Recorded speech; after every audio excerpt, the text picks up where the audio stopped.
बिस्मिल्लाहिर्रहमानिर्रहीम। अस्सलाम वालेकुम दोस्तों। अगर आपको किसी इन्फेक्शन की वजह से जिस्म के किसी भी अज़ा पर सोजश हो, जोड़ों में सूजन हो जाए और सांस की नालियों में सोजश की वजह से खांसी आ रही हो, तो आपने कैमरल 4 टैबलेट का इस्तेमाल करना है। कैमरल 4 टैबलेट की कंपोजिशन में शामिल है ट्रिप्सिन और काइमोट्रिप्सिन। इस टैबलेट को 6:1 की रेशो से मैन्युफैक्चर किया गया है। ट्रिप्सिन और काइमोट्रिप्सिन एक प्रोटियोलाइटिक एंजाइम है जिसका मेन काम सोजश को कम करना है। इसी तरह अगर जिस्म में किसी वजह से पानी इकट्ठा हो जाए तो उस पानी को भी कम करता है। इसी तरह कैमरल 4 जिस्म में किसी वजह से हो जाने वाले जख्म को भी तेजी से ठीक करने में मदद देता है। अगर कैमरल 4 टैबलेट को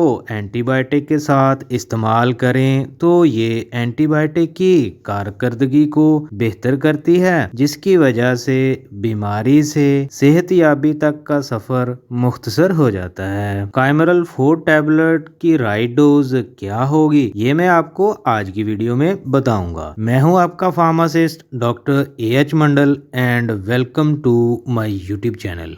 जी तो दोस्तों, कैमरल 4 टैबलेट की राइट डोज होगी 1 टैबलेट हर 6 घंटे बाद, और वो भी खाना खाने से आधा घंटा पहले। जी तो दोस्तों, डिस्क्रिप्शन में मौजूद लिंक को क्लिक करें और कैमरल 4 टैबलेट के साइड इफेक्ट जानिए। वीडियो अगर अच्छी लगी है तो कमेंट कर दें और मेरे चैनल को सब्सक्राइब कर दें। मिलते हैं नेक्स्ट वीडियो में।